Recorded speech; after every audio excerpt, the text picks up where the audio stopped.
Universo Épico no ar, e no programa de hoje nós seguimos aqui falando sobre os heróis pretos, heróis negros. Quem está aqui comigo hoje para continuar esse bate-papo é o Márcio. Tudo bem, Márcio? Tudo bem? E vocês, pessoal? Tudo certinho? Como é que tá, Michel?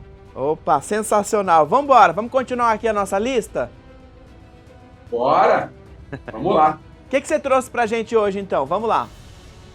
Cara, tem bastantes personagens, né? Entre os personagens negros aí, já foram criados aí, tem muitos, mas eu separei alguns para falar aqui, alguns bem legais aqui. Eu gostaria de começar pelo menos pelo Falcão. O Falcão, porque acho que é o mais antigo dessa lista, né?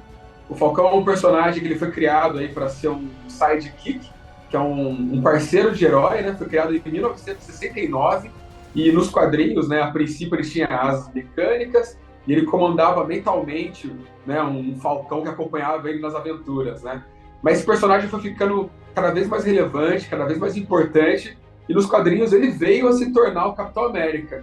E quem acompanha aí os filmes da Marvel já viu assim, que esse mesmo caminho que aconteceu nos quadrinhos está acontecendo nos filmes também, né? Exatamente, né? Tem a série na Disney Plus que conta essa parte aí, né?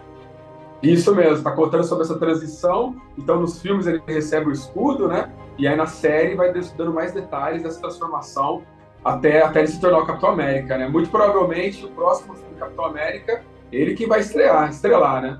Então é legal. Então, mais relevância ainda para um personagem tão importante. Deixa de ser coadjuvante e passa a ganhar o protagonismo, né? Exatamente. Isso é uma das coisas mais interessantes assim, desse personagem, né? O quanto ele evoluiu através dos anos, né? Um personagem que não se acomodou de ficar, né, no espaço para qual ele foi criado. Eu acho isso muito legal, muito bacana.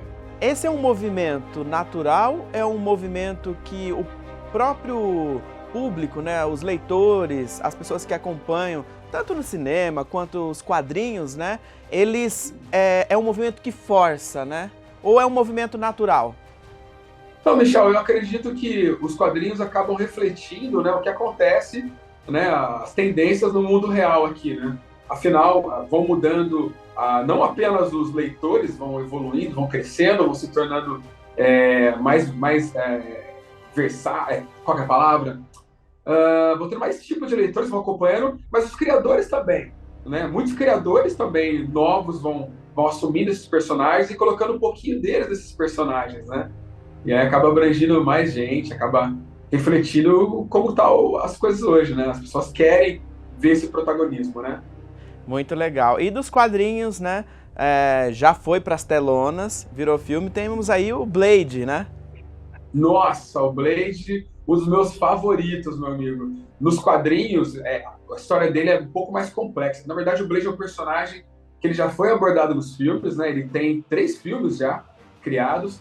E uma curiosidade aqui, esses filmes do Blade, eles foram criados pela Marvel Studios, antes dela se chamar Marvel Studios.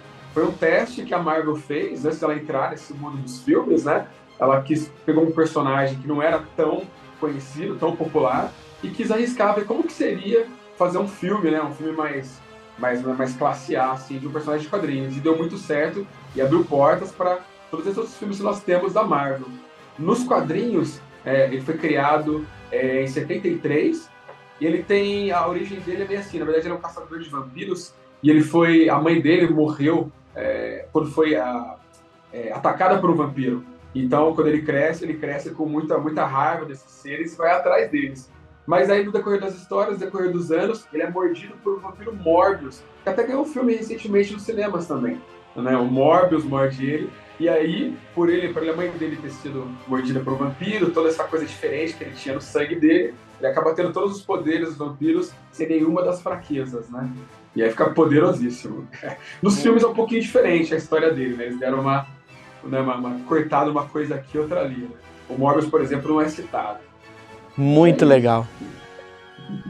Agora, conta pra gente, Márcio. Nós tivemos aí o filme dos Eternos, né? E lá no final tiveram algumas cenas pós-créditos e tem uma cena ali que o pessoal, né, tá falando que é uma menção ao Blade. Exatamente, é porque embora não apareça, mas é ouvida a voz do ator que vai interpretar o Blade no filme, que é o Mahershala Ali. Esse ator negro, ele já fez várias séries principalmente, mas ele também está naquele filme, o Moonlight, né? Também é um filme que bombou aí nos Oscars. E aí ele vai ser o novo Blade. Então a voz dele aparece no final, conversando com um dos personagens, né? Aí já bastou para poder incendiar os fãs, né? Então não continua o ator, né, da primeira trilogia, né? Não, na primeira trilogia era Wesley Snipes, e aí ele não tá no projeto, até onde se sabe, né? Mas a Marvel é cheia de surpresas, né? Eu não duvido de fazer uma participaçãozinha ali, uma homenagem a ele ali, não duvido. Mas é o Mahershala Ali que vai ser o novo ator desses novos filmes, né? Ele fez brilhantemente, né? Com certeza, muito. Ele tinha toda a coisa atlética, né? Ele já é todo um lutador de artes marciais, então ele trouxe isso pro personagem.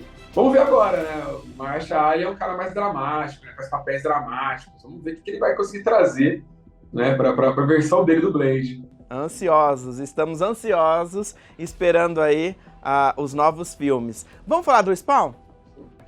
Vamos, o Spawn também, nossa, o Spawn, ele é o maior, assim, personagem independente já criado nos quadrinhos. O sucesso dele, assim, é imbatível, né? Ele conseguiu fazer um sucesso tão grande quanto grandes ícones como Superman ou, né, sei lá, Wolverine, que são de editoras, assim, que eram muito maiores do que a Image, que é a editora onde publicava o Spawn. Nos quadrinhos, o Spawn é um personagem, a origem dele tá ligada, ele era um agente secreto que fazia só missões sujas, né? E começou a se questionar quanto a essas missões, e por conta disso ele foi assassinado. E aí ele acaba fazendo um pacto com o demônio, porque ele queria muito ver a esposa dele novamente. Mas aí ele volta num outro corpo, todo deformado, e ele percebe que está sendo usado para motivos errados, para fazer coisas do mal. E aí ele tenta se redimir punindo bandidos, né? Enquanto ele está aqui nesse formato novo, né? Ele se transforma nesse personagem que é o Spawn. Ele é relativamente novo, foi criado em 92, né? É relativamente bem novo aí. E já foi abordado em várias mídias também. Já teve um filme, já tem desenhos animados dele, e tem um filme novo para sair dele, que está sendo gravado agora, que vai ser estrelado pelo Jamie Foxx. O Jamie Foxx, super ator, que já ganhou o Oscar, inclusive, né? Jamie Foxx, que já, né, participou do Homem-Aranha, né? Isso mesmo, ele foi Electro no Homem-Aranha. Muito bem lembrado, Michel, ele mesmo. Ele vai atuar como o próprio Spawn aí. Então a galera que conhece a atuação dele sabe o quanto ele é versátil, né? E cara, fica empolgado de saber que ele vai assumir um papel tão importante, um herói tão legal. Sai então do vilão e agora para um herói, né? Sim, com certeza. É um cara também que se redimiu aí, né? Veio do outro lado. Então isso traz várias mensagens, né? Faz muitas pessoas aí repensar, né? Tudo é possível, tá vendo? Só ele quis mudar, ele foi e mudou mesmo. Então tem essas mensagens que são legais para os leitores. Outra coisa que é legal, né? A variedade, né, que temos de poderes, né? E como nascem esses poderes, né? Nós temos aí uma coisa bem diferente, peculiar, que também é o Cyborg, né?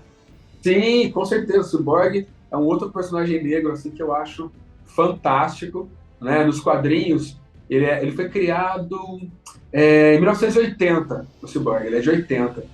E ele é um cara que ele participou, foi visitar o pai dele, que era um super cientista, e o pai dele estava mexendo com alguns experimentos dimensionais, e houve uma explosão no qual alguns seres de outra dimensão acabaram vindo para a Terra, e aí no meio de tudo isso, a mãe do Cyborg é morta e ele fica todo mutilado.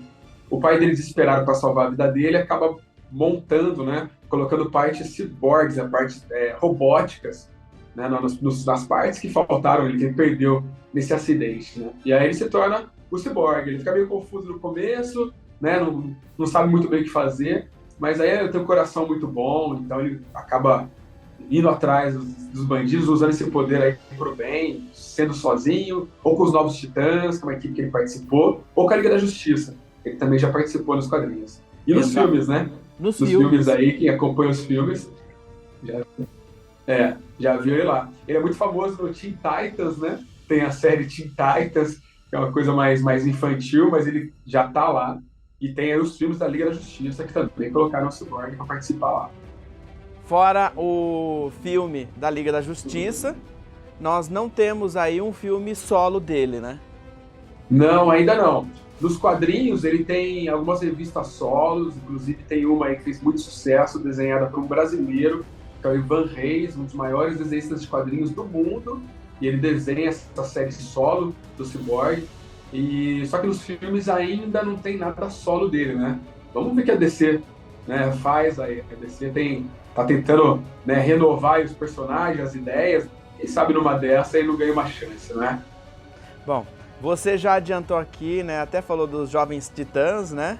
E nós temos também agora heróis jovens, né? Nós temos o Super Choque. Puxa, o Super Choque, ele com certeza é o herói jovem assim, que mais incentivou essa levada de heróis jovens que tem surgido aí desde os anos 2000. Assim, né? Ele é um personagem também relativamente novo, se não me engano ele é também de 92, ele foi criado para os quadrinhos, e a origem dele é bem curiosa, assim, na verdade assim, ele é um personagem que foi criado por uma editora que foi formada só de autores negros. Então esses autores se uniram para criar alguns personagens, chamado Milestone Comics. A Milestone criou vários personagens negros, e o Super Choque ele era assim, o personagem principal desse novo universo criado.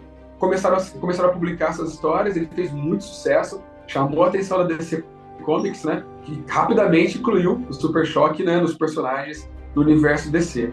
Quanto à origem dele mesmo nos quadrinhos, na verdade ele é um jovem que estava num grande evento, e aí surgiu alguma confusão, a polícia foi tentar um gás que estava em desenvolvimento, não tinha sido testado ainda, e esse gás acabou matando muitas pessoas, mas as poucas que sobraram ganharam poderes, né? Se tornaram meio mutantes aí, né? E ele ganhou esses poderes de eletricidade, né? Poderes elétricos, né? Dispara rajadas e tudo mais. No fim, essas pessoas que foram transformadas nos quadrinhos acabam sendo assim os vilões da história, né? Ele acaba tendo que deter eles, que nem todos têm boas intenções, né? Agora, Márcio, o filme, né? O mais recente, o último lançamento do Homem-Aranha, claro, eu adorei essa última parte do filme, né? E essa reunião dos personagens, né? Esse universo, né, paralelo que eles se encontraram. Só faltou para mim, para ficar 10, aparecer o Miles Morales. Puxa vida, cara, seria demais, né? O Miles Morales o personagem já ganhou o público já, mesmo antes dele ganhar uma animação aí que ganhou prêmios aí também pra caramba ao redor do mundo, uma animação excelente, super diferente, mas nos quadrinhos ele já estava fazendo muito sucesso. Em alguns momentos ele estava tão popular que os quadrinhos do Miles Morales, né, vendiam mais do que os quadrinhos do Peter Parker. Então o Homem-Aranha Negro começou a vender mais do que o Homem-Aranha tradicional, né? O Homem-Aranha do Peter. Então isso foi um marco muito grande, e é claro que eles vão acabar explorando isso, né? Como fizeram nas animações aí. As pessoas aguardam muito, né, um filme do Miles Morales, né? Ver ele assim live action deve ser, né? Seria realmente incrível. E ele também é um personagem que foi fortemente inspirado aí no Super Choque, né? Assim que umas coisas se conectam, né? Será que a gente vai ver então ele no próximo filme do Peter? Ou será que a empresa já lança um filme solo dele? Então, ele tem participado muito ele tem ganhado os jogos de videogame, e ele teve essa animação, né, que é o Aranhaverso, né? E no Aranhaverso ele é o principal, né? E já foi revelado o trailer de um próximo Aranhaverso, Aranhaverso 2.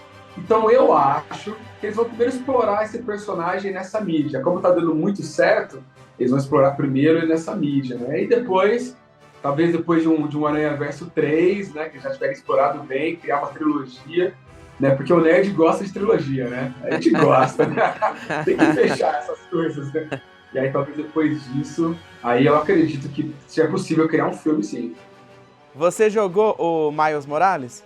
Olha, eu joguei muito pouco, por conta da correria, assim, mas o pouco que eu joguei, eu gostei bastante, assim. Esses últimos jogos que estão sendo feitos dos heróis aí estão realmente incríveis, né? Maravilhosos. Olha, entre um universo épico e outro, eu já zerei o Miles Morales, recomendo para você aí de casa jogar, hein? Muito bom, excelente. Eu imagino que deve ser uma jornada incrível mesmo. Olha só, Márcio, ó, nosso tempo já tá finalizando aqui. E aí eu fiquei devendo pro público de casa, né? Quais seriam os personagens que eu mais gosto, né? Então, bom, não tem como. Eu gosto bastante do Miles Morales e também do Blade. Muito legal. Ótimas escolhas. Eu também adoro esses personagens aí. São excelentes. E esse filme do Blade eu tô aguardando com muita apreensão, porque é o filme que começou todo esse projeto da Marvel. Então eu fico imaginando o carinho que eles não devem ter para fazer esse novo, né? Exatamente, muito legal. Olha, quero agradecer mais uma vez a sua participação aqui. E sempre que tiver novidades aí do mundo dos quadrinhos, né? Você vem aqui comentar? Com certeza, só me chamar. Estamos aí. Eu saio da loja Comic City aqui de Campinas e vou direto aí com vocês. Valeu, um super abraço. Um abraço, obrigado. Um abraço, pessoal. Tchau, tchau. A gente vai para um rápido intervalo e no próximo bloco tem mais.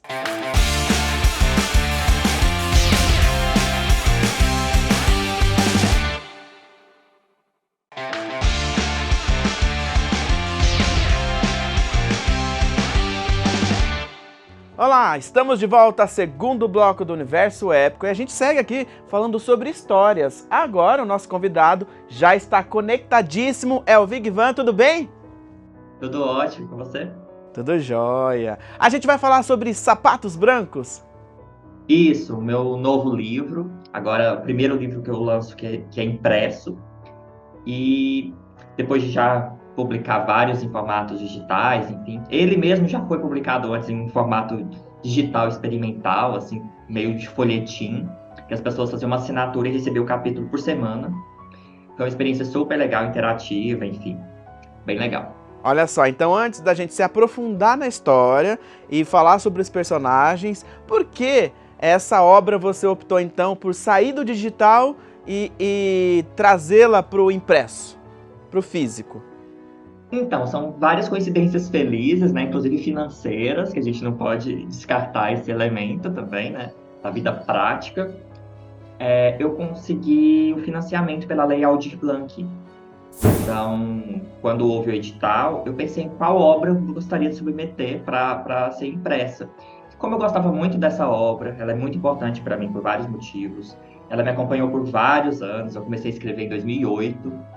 Então, falei, não, eu acho que é justo com ela, que ela seja a primeira a virar o mundo impresso, assim, das outras. É muito importante, né, as leis de incentivo à cultura. Fundamentais, né? Fundamentais, principalmente para gente que não mora no eixo Rio-São Paulo, que os artistas que não moram no eixo Rio-São Paulo, os artistas que não são financiados por nenhuma empresa, por nenhuma gravadora, por nenhuma editora, enfim, isso é fundamental, né? Fundamental mesmo. Olha só que legal, você aí de casa que está acompanhando o Universo Épico, né? Então, no primeiro bloco, o Márcio estava lá em Salvador no evento. E agora, o Márcio que é de Campinas, hein? E o Vigvan tá em Goiás. Isso, tô em Goiânia. E só para ressaltar aqui que as leis de incentivo em Goiás, elas deram uma avivada cultural aqui em Goiânia muito grande. Nós temos muitas obras publicadas, nós temos vários músicos, nós temos vários eventos culturais muito importantes. Nós estávamos tendo agora um evento musical muito legal. Nós temos uma editora aqui, que é a editora Nega Lilu, que ela publica só por meio de editais. Então, assim, os editais de fomento à cultura deram um novo ar para Goiânia, para Goiás de modo geral. Sensacional. Bom, o pessoal de casa tá curioso e quer saber do que se trata Sapatos Brancos. Então, é uma obra muito grande. Primeiro, isso é bom destacar, porque ela foi pensada no formato folhetim, né? E o folhetim, a própria característica do folhetim, essa reiteração, essa continuidade, né? Tem uma estrutura própria, de ganchos e tal. Então, mas ao mesmo tempo é ágil. Então, esse primeiro volume, são 3 volumes. Esse primeiro volume tem quase 400 páginas. Mas é bem ágil. A história se passa numa cidade fictícia chamada Coralinândia. O nome é breguérrimo, eu sei, mas é isso. foi intencional que fosse brega, né? Na história faz sentido. E nós conhecemos os personagens dessa cidade, né? Então ela tem uma das minhas grandes referências é o Jorge Amado, e no Capitães da Areia ele tem essa estrutura de não ter um protagonista único, que é ele, né, nas motivações políticas dele, ele era comunista, enfim, era uma forma até de descentralizar a narrativa que ele pensava. Enfim, não vou aprofundar muito nisso, eu já liguei o modo professor aqui. Então, a gente conhece a cidade por meio desses habitantes. Então, ele emula a estrutura de documentário true crime. Então, é como se fosse um documentário transcrito. Então, nós temos vários personagens falando, cada um do seu jeito, cada um no seu sotaque, de acordo com a sua idade. Então, foi um estudo também minucioso para isso. Então, nós conhecemos primeiro 2 personagens adolescentes, o Felipe e o Ricardo, e as 2 mães deles, né? A Laura e a Marta. Então, nós vamos entender essas dinâmicas entre eles, a dinâmica entre eles agravada pela questão de gênero, pela questão de classes sociais, ao que se refere o título. Porque o Felipe é bolsista numa escola, ele é um menino afeminado. Então, chega o Ricardo, que é uma pessoa carismática, o amigão da turma, e que se interessa por ele, que quer ser amigo dele, contra todas os silenciamentos do local, né, as interdições do local, de não poder fazer certas coisas pela condição de bolsista, inclusive de não poder usar sapatos brancos, que fazia parte do uniforme. Ele tinha que mostrar no corpo que ele era bolsista, então ele usava sapatos marrons. Então, essa relação de classes, a relação dele se descobrindo, ele tem uma questão de luto muito forte, muito importante, porque é um romance policial, mas ele é um romance policial que se preocupa com as pessoas. Então, a primeira pessoa a morrer vai morrer lá no fim do livro, entende? Porque eu quero que as pessoas se importem com todas essas relações. E a gente vai conhecer os personagens dessa história, né? A Marta, como eu disse, que é a mãe do Ricardo, é uma advogada, ela é bem à frente do tempo dela, ela entende muito bem a questão da diferença do filho dela, isso não é um problema para ela. A Laura já é uma mãe muito jovem, que foi mãe aos 14 anos. Ela é pobre, ela é merendeira numa escola, mas é muito inteligente. Então ela quer fazer uma faculdade para passar no concurso, porque ela sabe que ela é capaz disso. Mas ela é muito dura, ela é uma pessoa muito dura. A gente não conhece a história dela, a gente vai conhecer a história dela só no 2º volume. E a gente vai conhecendo as histórias dos personagens aos poucos, assim, como se eles fossem se apresentando. Então, tem esse conflito dela com o Felipe, que é o filho dela, porque o Felipe é um menino muito chato, como todo adolescente. Ele tem 11 para 12 anos. No início ele está com 11, daí ele faz 12. Ele é chato, ele é dramático, ele é poeta, ela detesta poesia. Então tem uma série de conflitos aí que essa condição de diferença dele traz para ela na vida prática, né? Uma série de preconceitos que repercutem na vida dela. E a gente vai conhecendo os outros personagens à medida que eles vão conhecendo a cidade. Então, eles vão crescendo, descobrindo a cidade, passeando pela cidade. Então, eles entram em contato com meninos que moram na rua, que são pessoas em situação de rua, né? E daí a gente trata a questão de gênero de uma outra perspectiva também, porque é diferente, né? A questão de gênero, a homofobia, o racismo. Tudo isso é atravessado pela questão de classe, infelizmente, né?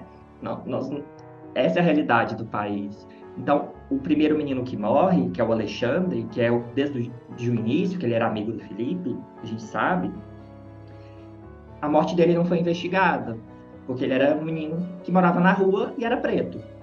Então, assim, eles tratam como se fosse uma briga de gangue e tá tudo certo, né? Então, esses adolescentes é que vão tentar descobrir o que tem por trás disso. E se deparam com uma seita breguérrima, como toda seita. Não sei se vocês se lembram que aqui em Goiás nós temos uma experiência de uma seita que ficou famosa recentemente. Não vou falar que é inspirado, porque eu não quero processo.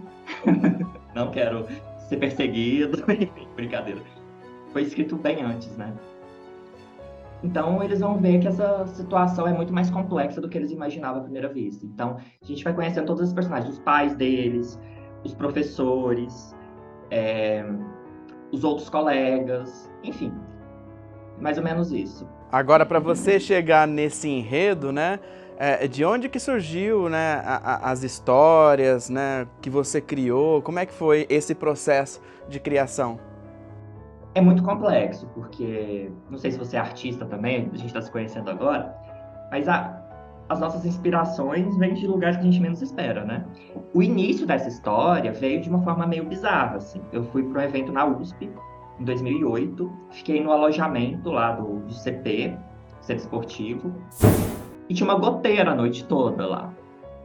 E eu acordei com um título na cabeça e com a história meio definida já. Então foi assim, uma coisa meio assim, sabe, meio oniricamente. Mas aí fui acrescentando elementos, né? Então, tem uma personagem que me lembra uma colega de profissão, que eu peguei, nossa, essa pessoa é interessante, deixa eu pegar umas características dela. O conflito dos dois meninos surgiu no museu do Van Gogh que eu fui, num tempo que eu morei na Europa, e vi dois meninos no museu, dois adolescentes, estavam próximos, não sei se eram irmãos, né? Não sei se tinha algum grau de parentesco, você tocando de uma forma próxima. Na Europa eles tocam mais do que a gente aqui no Brasil. É a minha experiência, né? Não sei se corresponde à verdade. E eles entravam num conflito porque um derramava bebida na roupa do outro, assim. Eles começavam a discutir, enfim. Daí eu pensei, né? Como essas pequenas ocorrências despertam tantos sentimentos, né? Eu fui encaixando. Eu comecei o livro em 2008, mas eu comecei pelo terceiro volume. É o que é o terceiro volume hoje em dia. Então, que foi a história da seita, enfim, mais aprofundada. E isso eu comecei a escrever em 2010, essa história dos sapatos brancos em si. Então, são várias coisas, assim, que vão... Tem uma pessoa que eu conheci numa rodoviária, um senhor que me inspirou num personagem, porque eu achei ele muito peculiar, o jeito dele falar, enfim. E é isso, ficar atento aos sotaques. Eu me preocupo muito com a forma como as pessoas falam, de prestar atenção no ritmo, porque cada pessoa fala de uma forma diferente. E a gente traz na fala o lugar de onde a gente veio, como sotaque, né? A gente traz a nossa classe social, a gente traz as nossas referências intelectuais. A fala é uma coisa fantástica, assim, pra gente prestar atenção, né? E tem um outro colega que era mais próximo de mim na infância, que era surdo, daí eu trouxe um personagem que é surdo.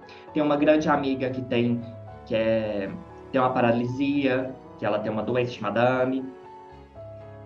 Tem uma personagem adolescente que tem essas características dela. Então, assim, são muitas influências e muitas interferências na nossa sensibilidade quando a gente está disposto a ouvir, né? Apesar de ser um livro, né, é ficção, é um romance, né, você coloca a diversidade, torna-se plural, né? Isso. Porque o mundo é plural, né? A gente... Até uma discussão, assim, na literatura. Eu preciso colocar personagens que não sejam héteros, eu preciso colocar personagens que não sejam todos brancos. Não, você não precisa nada na sua vida, sua criação é completamente livre. Mas o mundo é assim, né? O mundo é plural. Principalmente no Brasil, que é um país tão atravessado por tantas culturas, formado com tantas culturas, um processo que não foi fácil, um processo que foi extremamente violento, mas que trouxe essa diversidade muito grande para a gente. Então, eu particularmente acho muito estranho até quando eu escuto alguém falar que não tem nenhum amigo preto, ou que não tem nenhum amigo que tem algum tipo de deficiência. Eu acho estranho, porque não é essa a minha experiência. Mas eu moro em periferia a vida toda. E na periferia, a minha impressão é que a gente lida melhor com as diversidades do que nos pequenos centros. Que as pessoas ficam mais em bolha, ficam mais ali fechadinhos no grupo social deles. E eu sou professor, né? Então eu já dei aula em colégio que o menino chegava de helicóptero, e já dei aula no colégio que o menino não tinha o que comer em casa, que a gente tinha que fazer vaquinha dos professores pela comida para a família do menino.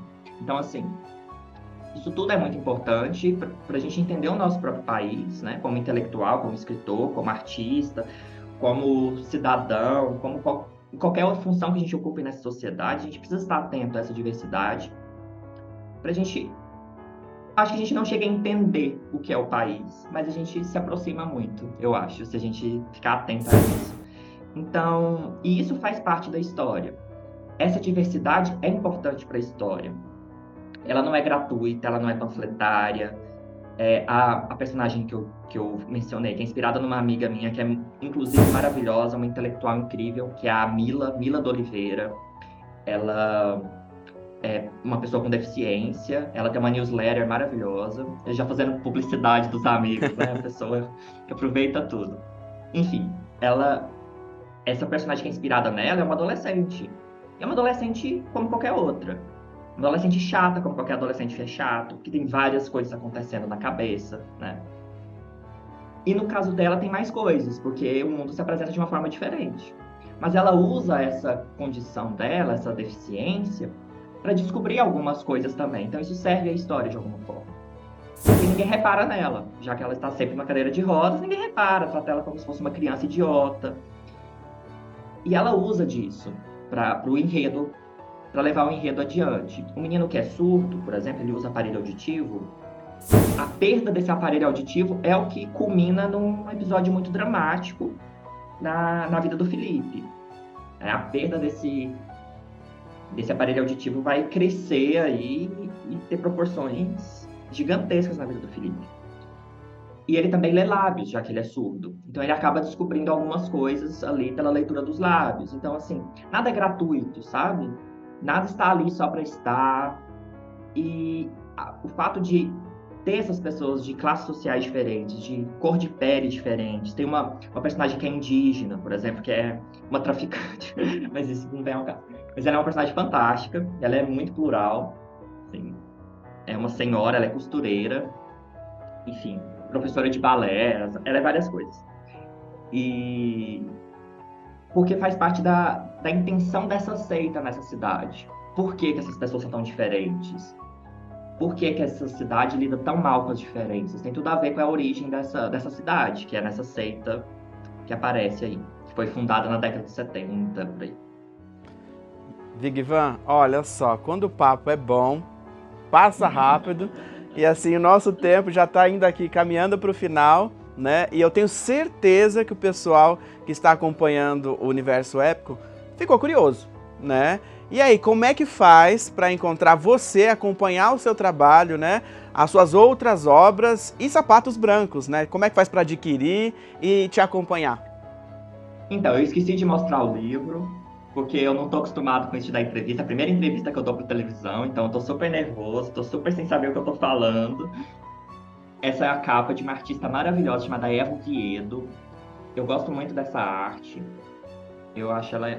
O projeto gráfico não é bom, por quê? Porque nós tivemos problema de financiamento, então a letra teve que ser pequena. Nós tínhamos um teto aí para gastar, e fui eu que fiz, então não garanto. Você pode adquirir diretamente comigo. A forma mais prática é entrar no meu Instagram, que é meu nome, né? WIGVANS, tem um S no final, que é do meu sobrenome. E porque eu gosto do efeito, enfim. E lá tem um link para o formulário que você vai adquirir por lá. Eu preferi essa opção, essa alternativa, para ter um contato mais direto com o leitor, para poder escrever uma dedicatória, para poder ter uma distribuição mais carinhosa do que se coloca numa plataforma de vendas, enfim. Eu preferi esse caminho. Então é bem direto, eu que cuido de tudo. Então, entra lá nas minhas redes sociais, você vai me ver falando poesia, vai me ver fazendo piada com arte, com história da arte, que é o que eu faço. Eu não posto muita foto porque eu não gosto muito de aparecer, mas em compensação, eu faço muitas outras coisas. Eu tô sempre no Twitter, é só meu primeiro nome, é Wigvan, WIGVAN, e no meu site, que é wigvan.com. É isso. Perfeito, pode ficar tranquilo. Você não mostrou o livro fisicamente, mas aqui durante o nosso programa a capa apareceu várias vezes. Ah, que bom. Então é isso. Ó, lançou novidade, volta aqui para o Universo Épico. Claro, muito obrigado pelo convite e pela acolhida. Imagina. Um abraço, viu? Abraço. Ponto final no Universo Épico e a gente volta na próxima semana. Tchau!